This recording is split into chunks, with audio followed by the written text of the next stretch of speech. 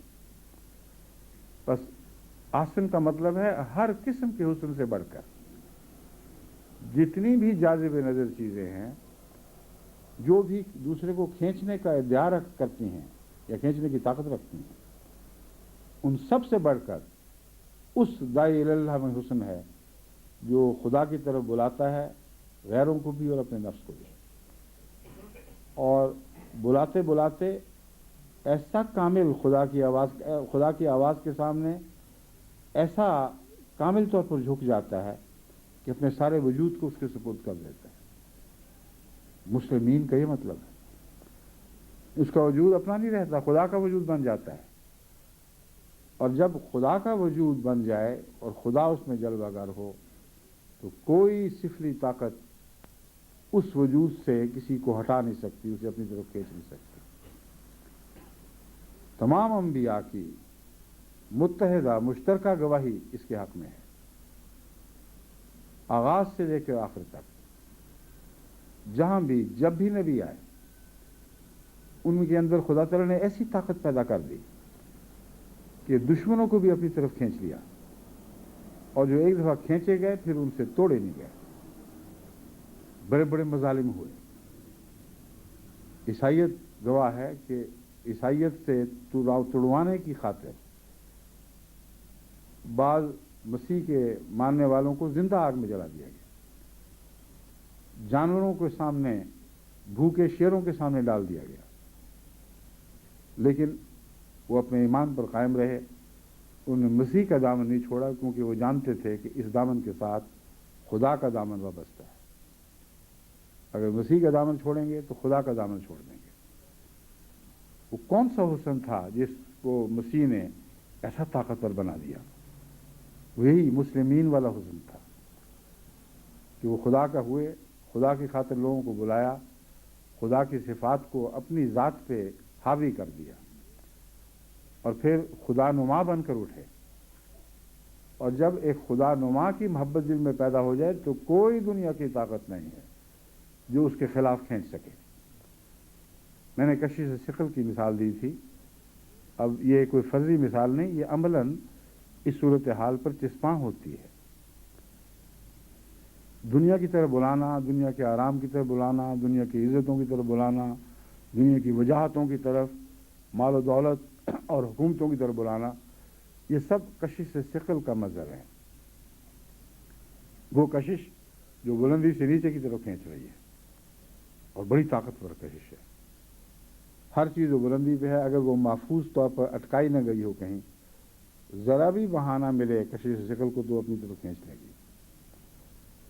اس کو کسی چیز کو بلندی تک رکھنا ایک حکمت کو بھی چاہتا ہے اور ایسے مضبوط سہاروں کو چاہتا ہے جن تک کشش ثقل پہنچی ہوئی ہے لیکن آپ کو دکھائی نہیں دے رہی۔ یعنی پہاڑوں کی چوٹی پر وہ پتھر جو اٹکا ہوا ہے، اور ایسے پتھر بھی ہیں جو لاکھوں سال سے، کروڑوں سال سے شاید اٹکے ہوئے ہوں، کوئی ایسے بھی ہیں جو اربوں سال سے اٹکے ہوں گے، لیکن وہ ہل نہیں سکتے، اور آپ سمجھیں گے کہ کشش ثقل کمزور ہے، اور دیکھ لو اس پتھر کو تو کھینچ کے نیچے نہیں لا سکی۔ کشش ثقل اس پتھر کے تک پہنچی ہوئی ہے، وہ اس لیے مضبوطی سے قائم ہے کہ کشش ثقل نے اسے تھاما ہوا ہے۔ اس لیے کشش ثقل کا بلندی اور ڈھلائی سے جو تعلق ہے، اتران سے، یہ تعلق دکھائی نہیں دے رہا آپ کو، مگر عملاً ڈھلوان ہو یا نشیب ہو، نشیب ہم اور ڈھلوان ہم اس چیز کو کہتے ہیں جہاں کشش ثقل آ کر ایک مقام پر ایک چیز کو روک لیتی ہے، اس سے بلند مقام پر کشش ثقل پہنچ جاتی ہے، اس کو کھینچ رہی ہوتی ہے۔ اگر ایسا نہ ہوتا تو یہ پہاڑ جو ہیں یہ کبھی چند سیکنڈ کے لیے بھی وہاں اٹک نہیں سکتے تھے۔ اگر کشش ثقل نے ان کو طاقت عطا نہ کی ہوتی تو یہ چٹان، یہ پہاڑ سارے کے سارے یہ زمین کے ساتھ ہوا کے ہلکے سے جھونکے کے ساتھ بھی ہموار ہو جاتے، اور کوئی ان کی حرکت کو روک نہ سکتا۔ بس کشش ثقل کے مضمون کو سمجھیں، یہ بلندی تک اثر انداز ہوتی ہے، مگر اگر مقناطیس کی طاقت کو ایسے استعمال کیا جائے کہ کوئی دوسرا سہارا نہ ہو، مقناطیس اس چیز کو اٹھا لے، تو یوں محسوس ہوگا جیسے کشش ثقل ناکام ہو گئی، لیکن یہ بھی درست نہیں ہے۔ وہاں بھی کشش ثقل ہی کامیاب ہوتی ہے، کیونکہ وہ اٹھانے والا وجود جو مقناطیس کو پکڑے ہوئے ہے یا جس کے ساتھ مقناطیس لگایا گیا ہے، وہ خود کشش ثقل کے اوپر سہارا لیے ہوئے ہے۔ لیکن آسمان سے کوئی طاقت، جیسا کہ سیاروں کی طاقت ہے، سورج کی طاقت ہے، دوسری بڑی طاقتیں ہیں، تو زمین کو اس کی کشش ثقل سمیت کھینچ رہی ہیں، اور ساری کائنات کو کوئی اور ایک طاقت ہے جو کسی طرف کھینچ رہی ہے، جس کے مطابق سائنسدان کھوج لگانے کی کوشش کر رہے ہیں مگر ابھی کامیاب نہیں ہوئے۔ بس وہ آسمانی طاقت ہے جو غالب آتی ہے کشش ثقل پر۔ تبھی قرآن کریم فرماتا ہے کہ یہ سب چیزیں جو کھڑی تمہیں دکھائی دے رہی ہیں فضا میں، ان کو خدا تعالیٰ نے سہارا دیا ہوا ہے اور یہ کھڑی ہیں، ورنہ زمین کی کشش اور ان چیزوں کی آپس کی ایک دوسرے کی کشش ان کو اکٹھا کر کے فنا کر دیتی۔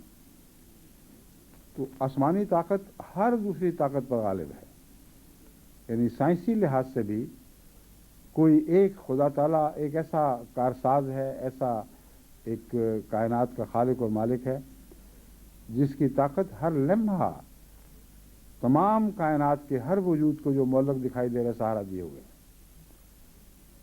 لیکن اللہ تعالیٰ فرماتے ہیں تم دیکھ نہیں رہے اس کو۔ بس من احسن قولا میں جس طاقت کا ذکر ہے یہ اللہ کے ساتھ وابستہ ہونے کا حسن ہے، اور یہ حسن جو ہے یہ ہر دوسری چیز پر غالب آتا ہے۔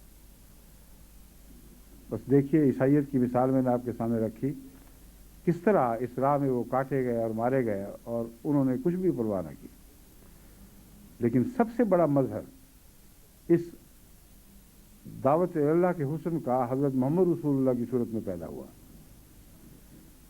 لیکن کس شان کے ساتھ، کس قوت کے ساتھ اپنے دور میں ان لوگوں کو بھی کھینچا جو آپ سے نفرت کرنے والے تھے، اور ایسا کھینچا کہ جو خون کے پیاسے تھے وہ خون فدا کرنے کے لیے ترسنے لگے کہ کاش محمد رسول اللہ پر ہمارا خون بھی نچھاور ہو سکتا. یہ وہ آسمانی قوت ہے جو زمینی قوتوں پر غالب آنے والی ہے، اور یہی محمد رسول اللہ کی قوت حسن تھی دراصل جس نے عرب میں ایک حیرت انگیز معجزہ برپا کیا، جو پھر عرب کی سرحدوں سے چھلک کر دوسری زمینوں میں جا پہنچا اور بڑی قوت کے ساتھ، بڑی تیزی کے ساتھ پھیلتا رہا ہے. اور اس وقت تک یہ پھیلا ہے جب تک آن حضرت صلی اللہ علیہ وسلم کے حسن سے یہ لوگ حصہ پاتے رہے اور اس حسن کی کشش سے دنیا کو اپنی طرف کھینچتے رہے اور اپنا بناتے رہے. اب نیا دور آ گیا ہے جب یہ بیچ میں اس کشش اور آج کے زمانے کے درمیان ایک بڑا انقطاع پیدا ہو چکا تھا. اسلام نے بڑھتے بڑھتے اپنے قدم روک لیے. اسلام نے نہیں روکے بلکہ در حقیقت مسلمانوں نے قدم روک لیے،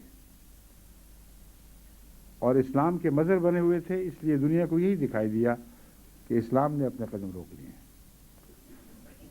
لیکن کیوں روکے؟ کیا واقعہ ہوا؟ اس لیے کہ وہ لوگ خود دنیا کی طرف مائل ہو گئے، اور جس کشش ثقل کے خلاف ان کو جہاد کرنا تھا، جس سے لوگوں کو نوچ کر بلندی کی طرف لے جانا تھا، خود اس کشش کے شکار ہو گئے. تو کیسے وہ اس حسن کا مظہر بنتے جنہوں نے زمین سے توڑ کر سب رشتے اور تعلق کاٹ کر آسمانوں کی طرف رفعت عطا کرنی تھی. اس کے سوا اور کوئی اس میں منطق نہیں ہے، کوئی وجہ نہیں کہ اسلام باوجود اس کے کہ قرآن وہی قرآن ہو، حدیث وہی حدیث ہو، اسلام کا عمل فقہا میں اختلاف بھی ہو، بنیادی طور پر ایک ہی ہو، خدا کی عبادت کرنا ہے، روزے رکھنا ہے، نمازیں پڑھنی ہے، زکوٰۃ دینی ہے. تو جو ضمنی اختلافات ہیں آپ ان کو بھلا بھی دیں، نہیں بھلا دیں بلکہ، اور یہ سوچیں کہ اسلام اپنی ماہیت کے لحاظ سے، اپنی قوت کے لحاظ سے، اپنی تعلیم کے لحاظ سے قرآن میں بھی محفوظ تھا، سنت میں بھی محفوظ تھا، اور اس کے باوجود اسلام نے آگے بڑھنا بند کر دیا. اس لیے کہ مسلمان جو علمبردار تھے وہ خود کشش ثقل کا شکار ہو گئے، وہ زمین کی طرف جھک گئے، اور پھر ان میں یہ طاقت نہیں تھی کہ وہ آسمان کی طرف بلائیں. اب یہ نیا دور شروع ہوا ہے، اب اس تاریخ کے پرحکمت مطالعہ سے فائدہ اٹھائیں. وہ تمام امور جو اسلام کی راہ میں حائل ہوئے ہیں وہ تمام روکیں جنہوں نے اسلام کی ترقی کی راہیں بند کر دیں، ان کو دور کرنا ہے. لیکن ان روکوں کی تلاش میں باہر نہ نکلیں، اپنے نفس میں ڈوبیں. دیکھیں یہ تو وہی روکے ہیں جو آپ کے اندر موجود ہیں، کیونکہ اسلام کی راہ میں کوئی باہر کی روک کامیاب نہیں ہو سکی تھی. دیکھو کتنی بڑی بڑی طاقتیں تھیں جو اسلام سے ٹکرائیں اور اسلام کا رستہ روکنے کی دعوت دار بن کے اٹھی، لیکن پارا پارا ہو گئی. اس لیے اسلام کا راستہ روکنے کے لیے کوئی بیرونی طاقت کبھی کامیاب نہیں ہوئی.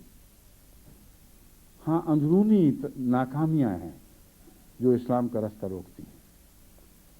اب عالم اسلام کی طاقت دیکھو، 1 ارب سے تجاوز کر چکی ہے، لیکن اس ساری عالم اسلام کی 1 ارب کی جمعیت میں اتنی طاقت نہیں ہے کہ اسرائیل کے ایک چھوٹے سے علاقے کا مقابلہ کر سکے. دناتا ہوا اسلام کو، مسلمانوں کو مقابلے پر بلاتا ہے اور ظلم اور تشدد میں بے باکانہ کاروائیاں کرتا ہے. طاقت نہیں ہے 1 ارب مسلمانوں کی تو اس کا مقابلہ کر سکیں. انہوں نے دعوت اللہ کیا کرنی ہے؟ یہ تو اپنے وزن ہی سے بیٹھ گئے ہیں. کشش ثقل جتنا بڑھتی ہے اتنا ہی بیکار کرتی چلی جاتی ہے، ایسا وابستہ کر دیتی ہے سطح زمین سے اور اس کے نشیب سے کہ پھر اس میں اٹھنے کی طاقت نہیں رہتی. ایک شاعر کہتا ہے مثال نقش پائے راہ رواں کوئے تمنا میں نہیں اٹھنے کی طاقت کیا کریں لاچار بیٹھے. پھر تو اپنی عظمتوں کے نقش پا بن چکے ہیں اور اپنی تمنا کے غلام اس کے کوچے میں نقش بن کر بیٹھ گئے ہیں. ان میں کہاں اٹھنے کی طاقت ہے؟ وہ قدم جن کے نقوش پا تھے وہ تو ان کو چھوڑ کر عظیم رفتوں کی طرف روانہ ہو چکے ہیں. وہ دور بدل گئے مگر یہ نقوش پا بے طاقت بے سہارا آج بھی ان راہوں میں ملتے ہیں جن کا نام آج مسلمان لیا جاتا ہے. مگر اسلام کی شان، اسلام کی شوکت، اسلام کی تمام صفات حسنہ جو غیر معمولی جذب کی طاقت رکھتی تھیں وہ ان سے غائب ہو چکی. اگر نہ ہوتی تو یہ دردناک منظر جو آج ہر ایک کو دکھائی دے رہا ہے یہ پیدا ہی نہیں ہو سکتا تھا. آپ نے بدلنا ہے اس کو، ورنہ آپ وہ جماعت نہیں ہیں جن کو خدا تعالیٰ نے اس دنیا میں انقلاب کے لیے پیدا کیا ہے. آپ نے لازماً بدلنا ہے اور بدلنے کے لیے اپنے گھر سے باہر قدم اٹھانے کی ضرورت نہیں ہے. اپنے نفس کے اندر جو کچھ بھی ہے وہ تبدیل کرنا ہے. ان اللہ لا یغیر ما بقوم حتی یغیروا ما بانفسہم. اللہ تعالیٰ کبھی کسی قوم کی حالت نہیں بدلتا جب تک وہ نہ بدل دیں جو ان کے نفوس میں ہے. بس دیکھیں دعوت اللہ کی اس آیت نے آپ کو کتنا وسیع اور عظیم اور کامل پیغام دیا ہے. فرمایا خدا کی طرف بلاؤ، اس سے زیادہ اچھی بات ہو نہیں سکتی، اس سے زیادہ حسین اور دلکش جاذب نظر بات ہو نہیں سکتی. لیکن اپنے آپ کو بھی بلاؤ، اس کے بغیر یہ بات مکمل نہیں ہوگی. عمل صالحا، نیک اعمال کی طرف رخ کرو، تب تم داعی اللہ بننے کے اہل ہوگے. اور اگر ایسا ہو جاؤ گے تو خدا تمہیں اجازت دیتا ہے کہ تم کہو کہ میں مسلمان ہوں. اس کے بغیر تمہیں مسلمان کہلانے کا بھی حق نہیں ہے. اور وہ شخص جسے خدا کہے کہ تم مسلمان ہو اور کہو کہ میں اعلان کرو، جیسا کہ حضرت صلی اللہ علیہ وسلم سے اعلان کروایا انا اول المسلمین، میں تو ہر مسلمان سے بڑھ کر سب سے پہلا مسلمان ہوں. تو مسلمین کا یہ مطلب ہے، یعنی حضرت محمد مصطفیٰ صلی اللہ علیہ وآلہ وسلم جن صفات حسنہ کی وجہ سے مسلمان بنے، مسلمان کہلائے. آپ کو خدا تعالیٰ نے خود فرمایا کہ اعلان کر دو کہ ہاں میں مسلمان ہوں. وہ صفات حسنہ پیدا کیے بغیر اب خدا کی طرف نہیں بلا سکتے، کیونکہ وہ سوسائٹی ہے خاص طور پر ناروے کی جو مذہب سے اس لیے مذہب سے متنفر ہونے کے بعد خدا سے متنفر ہو بیٹھی ہے، خدا سے روٹھ چکی ہے. خدا کی طرف واپس بلانے کے لیے ان کی کشش ثقل سے بڑھ کر ایک روحانی جذب آپ کو اپنے اندر پیدا کرنا ہوگا، جس کو قرآن کریم کی آیت من احسن قولا کہہ کے اس کی طرف متوجہ فرما رہی ہے. بڑا ہی جاذب نظر، یعنی جاذب نظر نہیں کہنا چاہیے، بڑا ہی حسین اور دلکش اور قوت جاذبہ رکھنے والا وجود آپ کا وجود بن جائے گا اگر آپ اس قرآن کی نصیحت پر عمل کریں. اور پھر تجربہ کر کے دیکھیں، ناروے میں کثرت سے ایسے نوجوان ہیں جو سعید فطرت ہیں. وہ چند جو شریر ہیں ان کو تو یہاں کا ٹیلی ویژن، یہاں کے اخبار اچھالتے ہیں اور کہتے ہیں ان میں ریسزم ہے، ان میں غیر قوموں سے نفرت پائی جاتی ہے، ان میں تشدد پایا جاتا ہے. مگر وہ چند ہیں. ناروے کی قوم بحیثیت قوم نیک مزاج اور سعید فطرت ہے، اور جب بھی ان کا واسطہ کسی ایسے انسان سے ہو جس میں وہ قدریں ہوں جن کو یہ عزت کی نگاہ سے دیکھتے ہیں تو لازماً اس کی طرف مائل ہوتے ہیں. ہمارے بہت سے احمدی ہیں جن کے ساتھ پاکستان میں ظالمانہ سلوک ہوئے اور یہاں کی حکومت نے بھی اپنی لا علمی کی وجہ سے ان کے حق میں فیصلے نہیں دیے. خود یہاں سے لوگ اٹھے ہیں، انہوں نے حیرت انگیز طور پر محنت کی اور ان کی تائید شروع کی.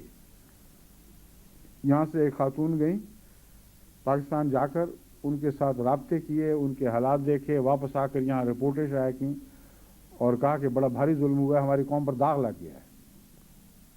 ایسے ایسے شریف النفس لوگ ہوں، ان کو دہریہ کہہ کر نظر انداز کر دیا جائے، بہت بڑی بے وقوفی ہے اور ظلم ہے. یہ دہریہ عقل کی وجہ سے ہیں. اگر یہ دہریہ نہ ہوتے تو بہت بڑے پاگل ہوتے، کیونکہ جو عقائد خدا کے متعلق ان کو بتائے گئے تھے ان پر قائم رہنا ہی دنیا پر ایک ظلم ہے. بس لا الہ والی تختی تو صاف ہو چکی، اب الا اللہ آپ نے بھرنا ہے، اور جہاں الا اللہ بھریں گے وہاں لازماً اس کا قطعی منطقانہ نتیجہ نکل کر رہے گا کہ محمد رسول اللہ سے پیدا ہوگا. بس لا الہ کا کام یہ قومیں کر چکی ہیں، الا اللہ کے رنگ آپ نے بھرنے ہیں. اگر اپنے وجود میں اللہ کا رنگ نہ بھرا ہو، اگر صفات باری تعالیٰ کی واقفیت ہی کوئی نہ ہو، اگر انصاف، تقوی، سچی ہمدردی، سچائی اور بنی نوع انسان کی خدمت پر ہم وقت تیار رہنا جیسے خدا رحمان ہے، قطع نظر رنگ، نسل، مذہب کے، ہر ایک سے سچا پیار رکھنا اور اس کا عملی نمونہ دکھانا، شرافت سے بات کرنا، عقل سے بات کرنا، یہ سب الہی رنگ کے نمونے ہیں. بس الہی رنگ اختیار کریں اور آپ کا عمل صالح پیدا ہوگا. عمل صالح اور دعوت اللہ ایک ہی چیز کے دو نام ہیں. جب یہ دو طاقتیں اکٹھی ہو جائیں تو ناقابل تقسیم طاقت بن کر ابھرتی ہیں. کسی دنیا کی طاقت کی مجال نہیں ہے کہ ان کا مقابلہ کر سکے. بس آپ ہی میں وہ وجود ہیں جو ناروے کی تقدیر بدل سکتے ہیں، جو اس دہریہ ملک کو خدا کے محبت سے بھر سکتے ہیں، اگر اپنے آپ کو اس لائق بنائیں کہ وہ خدا کی طرف بلانے والے بن سکیں. بس یہی میرا پیغام آپ کو بھی ہے اور ان سب ملکوں کے احمدیوں کو جہاں دہریت نے کئی لحاظ سے انسان کی اعلیٰ قدروں کو بالکل کھا کر کھوکھلا اور ویرانہ بنا دیا. جیسے تیزاب بعض دھاتوں کو کھا جاتا ہے، اس طرح دہریت تمام انسانی قدروں کو کھا جاتی ہے، اور اگر اس کے باوجود شرافت دکھائی بھی دے تو ایک کھوکھلی شرافت ہوتی ہے. اس لائق نہیں ہوتی کہ اپنی قوم کو اعلیٰ قدروں پر قائم رکھ سکے. بس میں امید رکھتا ہوں اور یقین رکھتا ہوں بلکہ کہ تمام دنیا کے احمدی خصوصیت کے ساتھ دہریت کے خلاف ایک جہاد شروع کریں گے، اور دہریت کے خلاف جہاد کا ہی ایک طریق ہے، اس کے سوا اور کوئی طریق نہیں.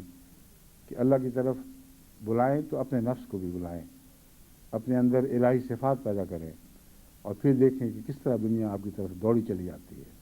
اللہ تعالیٰ ہمیں اس کی توفیق عطا فرمائے.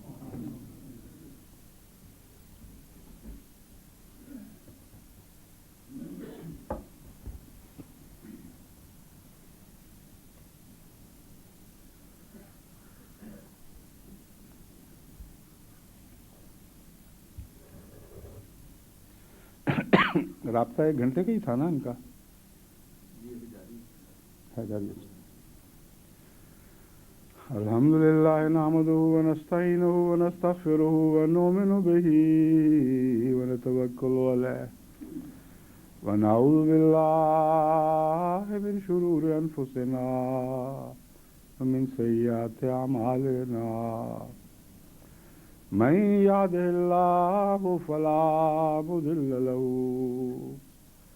ومن يضلله فلا هادي له ونشهد أن لا إله إلا الله وحده لا شريك له ونشهد أن محمدا عبده ورسوله. عباد اللہ رحمکم اللہ، ان اللہ یامر بالعدل والإحسان وإیتاء ذی القربى وینہی عن الفحشاء والمنکر والبغی یعظکم لعلکم تذکرون.